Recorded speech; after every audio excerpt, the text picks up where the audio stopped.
नमस्कार दोस्तों, welcome to my channel and today in this video we are going to discuss about polynomial, जिसको हिंदी में क्या बोलते हैं, बहुपद बोलते हैं। How you define polynomial? Polynomial is defined as the sum of expression, जिसमें क्या होगा कि number of terms should be finite. ये कंडीशन बता रहा हूँ, number of terms should be finite and the power of variable should be non negative and non fractional. And तीन condition बता दिया, वही कंडीशन यहाँ पर लिखा हुआ है। देख लो, वेरिएबल का पावर क्या है, अगर 2/3 मतलब फ्रैक्शनल है इसलिए पॉलिनोमियल नहीं है।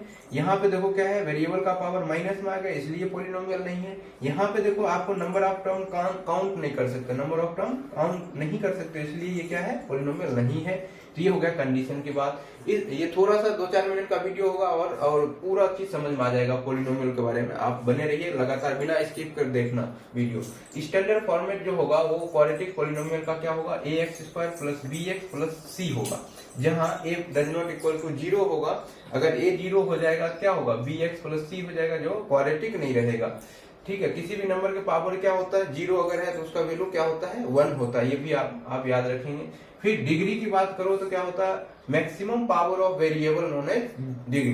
किसी भी क्वाड्रेटिक का अगर निकालना है डिग्री, तो देखो क्वाड्रेटिक का अगर निकालें तो इसका x का पावर क्या है, 2 है, यहाँ पे 1 है, यहाँ पे 0 है। इसका मतलब आप इस तरीके से इसको लिख सकते हो। इसका स्टैंडर्ड फॉर्मेट वैसे ऐसा होता है, ax² + bx + c होता है। लेकिन यहाँ पे देखो x के पावर 0 रखने से 1 होगा तो मल्टीप्लाई रह सकता है, तो मैं ये समझाने के लिए लिख रखा हूँ। यहाँ पे मैक्सिमम पावर 2 है।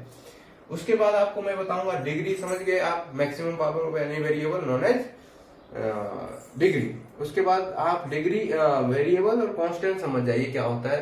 वेरिएबल विच कैन चेंज, जो चेंज हो सकता है फ्रॉम a to z, वो चेंज हो सकता है इसलिए उसको बोलते हैं वेरिएबल। कांस्टेंट अपोजिट हो गया उसका, जो चेंज नहीं हो सकता, विच कैन नॉट चेंज, जैसे any numerical numbers which can not change. ये बात आप समझ गए। उसके बाद आपको आता है कंडीशन, हमने बता दिया हूं।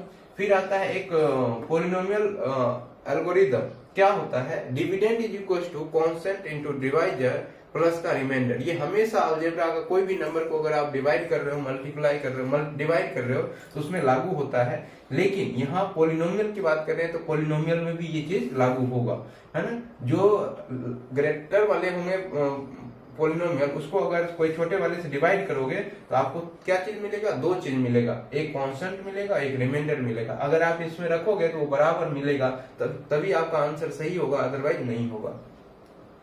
उसके बाद इसको अगर देखें तो यहाँ पर मैं ये बताना चाह रहा हूँ कि अगर 4x² + 4x + 1 अगर बराबर 0 है तो इसको क्या बोलोगे, क्वाड्रेटिक इक्वेशन।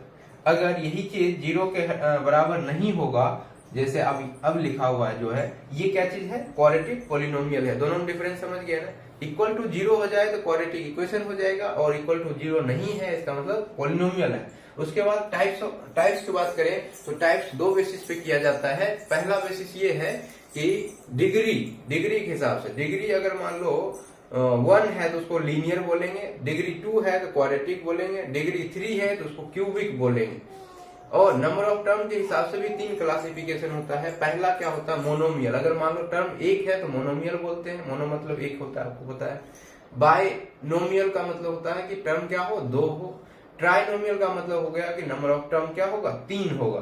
तो आप यहाँ से मुझे बताओगे तो ये क्या चीज है, एक अगर मान लो इसका पावर 2 होता है तो क्या बनता है, बाइनोमियल पॉलिनोमियल बनता है। बाइनोमियल भी बनता है और पावर 2 में बोल रहा हूँ तो इसका मतलब ये क्या होता है, क्वाड्रेटिक भी बन जाता है। उसी तरीके से इसमें देखो 3 है तो इसको ट्राइनोमियल बोलते हैं, जबकि यहाँ पे प्लस करना पड़ता है तब ये ट्राइनोमियल बन जाता है। क्वाड्रेटिक ट्राइनोमियल बोलते हैं अगर ये प्लस होता तो, है ना। और कोई भी एक टर्म लिखा हुआ है, जैसे मान लो ये लिखा हुआ है, ये भी एक क्या है, मोनोमियल है, कांस्टेंट मोनोमियल हो गया। उसी तरीके से x + 2 बोल दो तो ये क्या है, बाइनोमियल हो गया। ट्राइनोमियल का क्या होगा, x + y + 2, ये एक ट्राइनोमियल हो गया। समझ गए ना क्लासिफिकेशन। और पॉलिनोमियल के बारे में इतना ही।